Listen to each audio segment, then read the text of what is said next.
북한의 주요 현안을 분석하고 전망하거나 북한 사회를 진단하고 대안을 제시하는 북한 세로 읽기 시간입니다.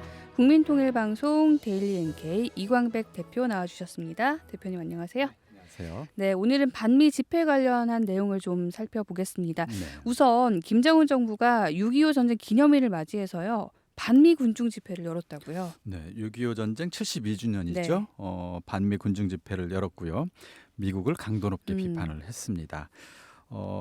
조선중앙통신에서 보도를 한 바에 따르면 예. 6.25 미제 반대 투쟁의 날에 즈음해서 전날이었던 24일 근로단체들에서 복수 결의 모임을 진행했다. 아마 이거 미국에 대한 복수겠죠. 복수요. 네. 말 그대로 그 이렇게 복수 맞죠? 보도를 예. 했고 24일에는 그 농업 근로자 모임, 사회주의 여성 동맹, 그다음에 청년 학생 모임 등에서 군중 네. 집회를 열었습니다. 말 그대로 근로단체들이 이제 음. 중심이 돼서 집회를 했고요. 25일에는 미제 반대 투쟁의 날 그 당일인데요. 예. 평양에서 고위 간부들이 참석한 가운데 음. 역시 노동자, 청년 대학생들이 참가해서 반미 군중 집회 열었습니다. 그 외에도 전국 각지에서 조국 해방 전쟁 참전 열사 묘 참배 행사, 또 신천박물관이죠. 대표적인 반미 교양관이라고 할 수 있는 네. 여기에 견학 또는 관람도 이어졌습니다. 자, 집회에 누가 참석을 했고 또 어떤 주장이 나왔는지도 좀 짚어주시죠. 24일 네. 이제 근로단체들 또는 청년학생 모임에 보면 네. 청년학생 모임에서 나온 주장을 보니까 이런 거예요. 조선인민의 철천지 원수 미제에 대한 치솟는 분노, 복수의 열기로 심장의 피를 펄펄 끓이고 있다. 이런 식의 원색적인 네. 이제 비난과 분노를 표출했고요. 이 시각에도 미제가 전쟁 연습 소동에 광분하고 있으며 청년들의 혁명의식, 계급의식을 마비시키려고 수단과 방법을 가리지 않고 있다. 막 이런 식으로까지 네. 원색적으로 비판하고 있습니다. 이게 청년들의 발언이죠. 그렇죠. 예. 그리고 농업근로자 모임에서도 미제가 우리를 겨냥한 위험천만한 군사 도발을 미친 듯이 감행하고 있다. 그리고 사회주의 여성동맹 집회에서도 네. 적에 대한 환상은 곧 죽음이라는 어. 역사적 교훈을 깊이 새겨주기 위한 반제 반미 교양, 계급 교양의 도수를 더욱 높이자 막 이런 얘기들이 나왔어요. 네. 그러니까 미국에 대한 적대감을 드러내는 원색적인 비난 내용 많았고요. 반미 계급 교양으로 미국에 대한 적대감을 더 높이자 이런 식의 주장이 이어지고 네. 있습니다. 또 25일 평양에서 열린 예. 이 조국 해방 전쟁 승리 기념관 교양마당에서 열린 집회에서는 최희태 평양시 인민위원장이 나왔어요. 네. 그래서 여기서는 뭐라고 얘기를 했냐면 미제가 우리의 공화국을 감히 건드리려고 한다면 다지고 다져온 불가항력의 물리적 수단들을 총발동하여 침략자들을 무자비하게 소멸할 것이다. 이것은 이제 핵무기를 사용할 수도 있다는 네. 위협처럼 느껴질 그러게요. 수도 있겠습니다. 네. 눈에 띄는 건 네. 지난 몇 년 동안은 반미 군중 집회를 열지 않았다는 사실이라고요. 네, 사실 원래부터는 6월 25일부터 예. 7월 27일까지 약 한 달간을 아, 반미 공동투쟁 월간으로 월간으로. 늘 지정을 해마다 해왔었어요. 그리고 전국적으로 그 한 달 동안 대대적인 반미 행사 열어왔고 특히 6월 25일은 네. 반미 투쟁의 날로 정해서 대규모 군중 집회를 2, 3일간 열었었다는 거예요. 그런데 2018년 네. 북미 싱가포르 회담 시기 때쯤부터 집회를 중단했었습니다. 이때는 좀 분위기가 좋아서 네, 아마 그랬나 그랬던 봐요. 것 예. 같아요. 그래서 2019년에도 그때도 북미 협상이 이제 약간 교착 상태인 시점이긴 했어도 그때도 역시 집회 네. 생략을 했고요. 또 한국 전쟁 70주년이던 2020년에도 집회 안 했습니다. 그리고 작년까지도 네. 대규모 반미 집회를 중단한 채 이어져 왔었습니다. 뭐 아마 크게는 아까 얘기했던 것처럼 북미 회담 같은 거, 네. 그다음에 남북 회담이 몇 년간 있었잖아요. 그렇죠. 그리고 북미 회담이 좋지 않은 결과로 끝난 이후에 2020년, 2021년에도 반미 군중 집회를 안 했는데 그때는 아마 그 코로나19로 인해서 방역에 국가 역량을 집중해야 됐던 시기였고 네. 또 그런 때 대규모 군중 집회하면 아무래도 좀 그렇죠. 걱정스럽잖아요. 예. 전염병에 감염될 수 있으니까. 자, 그러저런 이유로 4년간 중단해 왔었는데 올해 5년 차에 다시 시작을 한 거죠. 자, 근데 반미 공동투쟁 월간에는 군중 집회만 한 것이 아니라고 하더라고요. 반미 우표라는 것도 발간을 네, 했었다면서요? 아까 얘기했던 것처럼 예. 뭐 집회뿐만 아니라 견학, 뭐 음. 교육, 뭐 여러 가지 것들을 다 예. 종합적으로 하죠. 거기에는 이제 우표 발행도 포함이 돼 있었는데 네. 2015년부터 2018년까지 4년 연속 원색적인 비난 문구가 새겨진 반미 우표라는 것을 어. 발행을 늘 했었어요. 네. 사실 2018년에도 반미 우표를 4종류나 발행을 했었는데 1차 북미 정상회담의 분위기가 무르익자 판매를 중단한 적이 있었습니다. 음.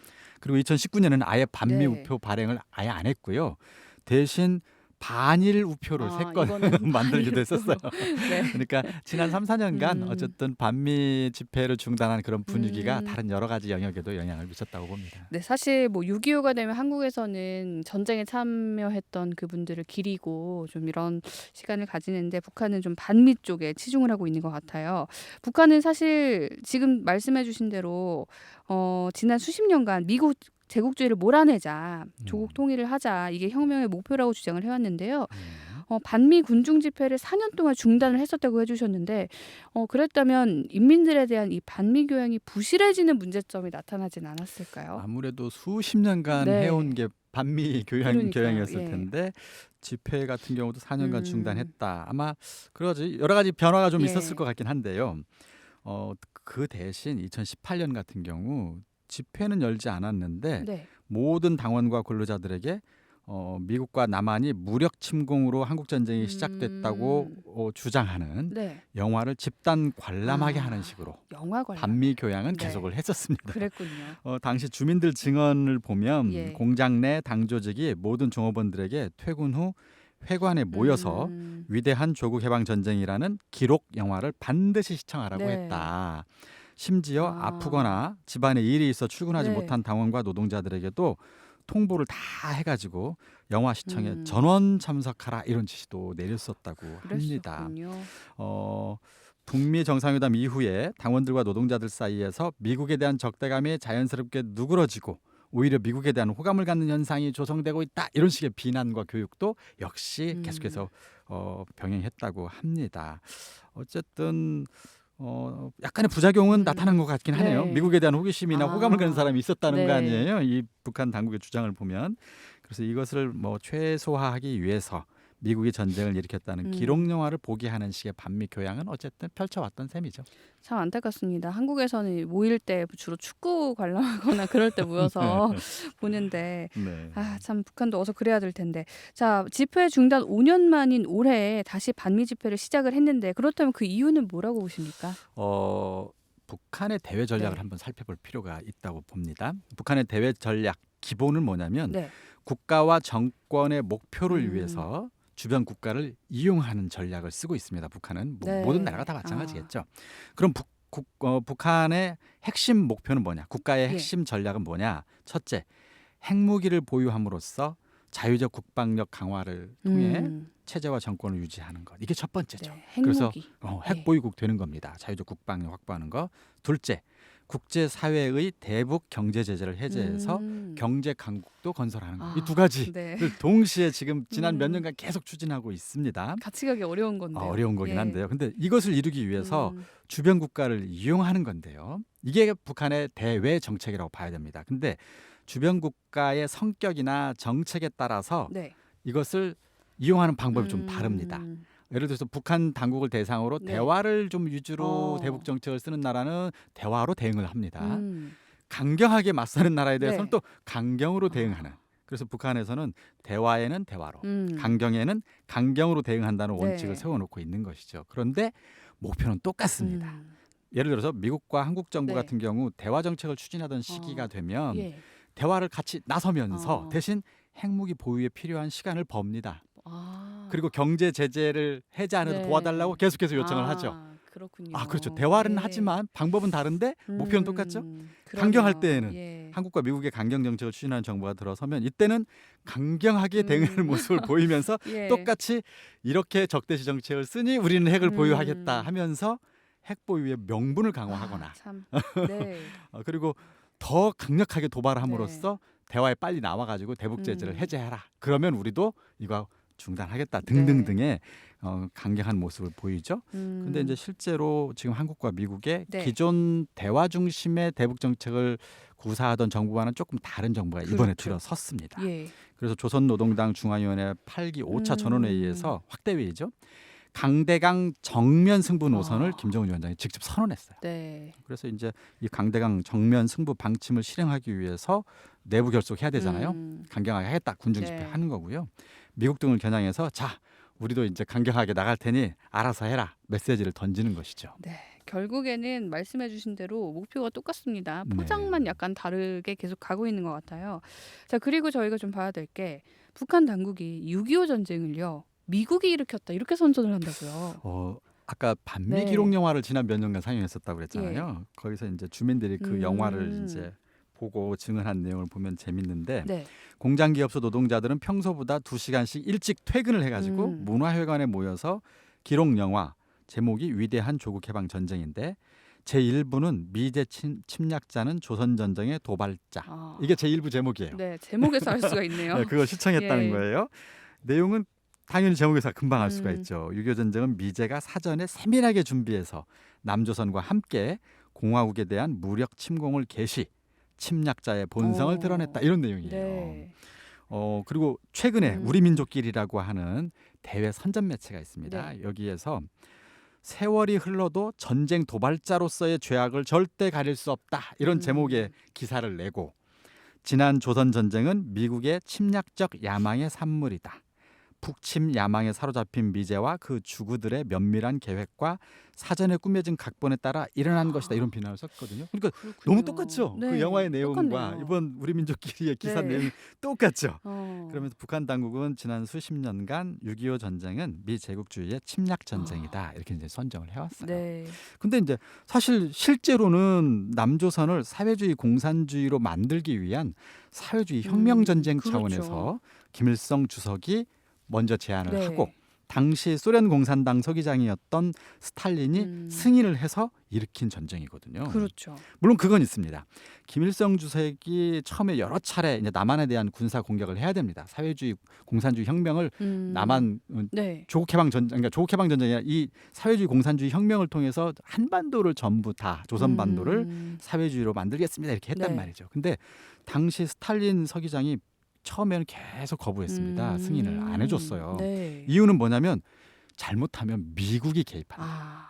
근데 우리가 지금 미국과 싸우기에는 약간 그렇죠. 조금 부담스럽다는 이유 때문이었어요. 그래서 48번을 거절합니다. 많이도 거절을 했어요. 많이 엄청 거절했어요. 근데 예. 나중에 어떤 일이 벌어지냐면 미국이 방어선을 한반도 저 밑에 있는 대만까지로 이렇게 방어선을 약간 밑으로 내리는 일이 한번 벌어졌었어요. 네.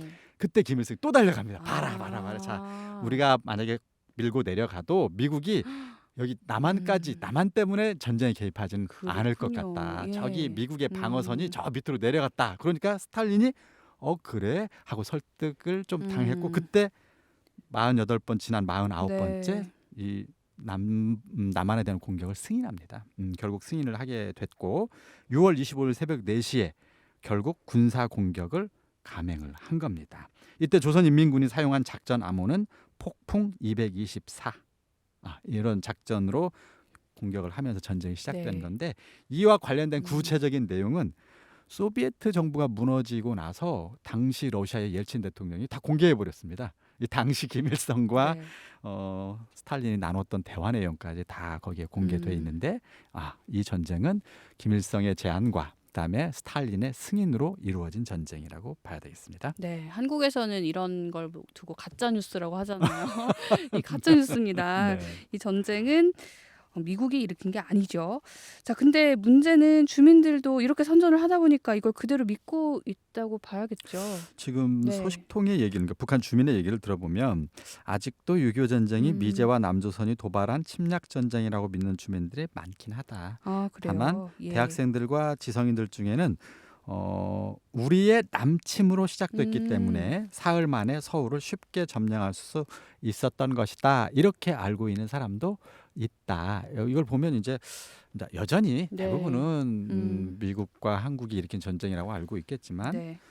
그렇지 않은 사람도 조금씩 늘어나고 있다. 이렇게 봐야 되지 않을까 싶습니다. 네. 그래서 주민들의 눈과 귀를 가리는 이런 선전들은 더 이상 통하지 않는다는 걸 빨리 알아야 될 텐데요. 아쉽습니다. 자, 지금까지 5년 만에 다시 시작된 북한의 대규모 반미 군중 집회에 대한 소식 알아봤습니다. 이광백 대표님과 함께했습니다. 네, 고맙습니다. 감사합니다.